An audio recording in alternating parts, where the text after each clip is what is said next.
About maybe 10 or 12 years ago, a person I knew very well, who had been very helpful to me in my campaign when I was in the Senate, came to me and said she had met this very impressive young man, and he was going to start this group to go on college that Marxism was bad.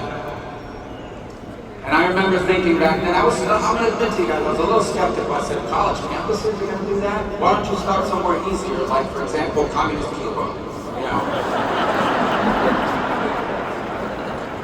But my skepticism was proven wrong.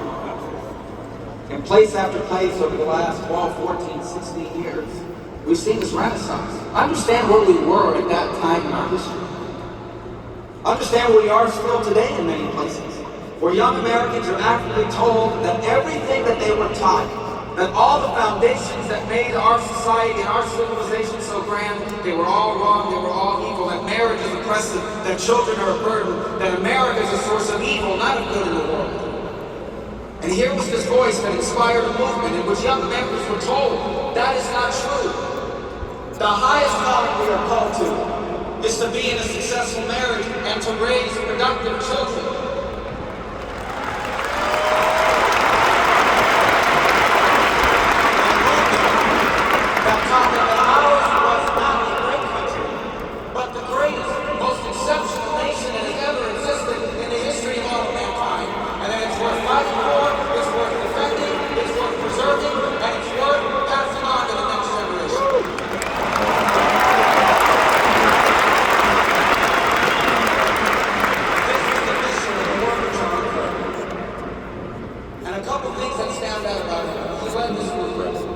But he did so with incredible knowledge. It's unbelievable how much he knew. He came to me very recently. He said some quote. He said, "Who said that?" He said, "Marcus Aurelius." I said, "What district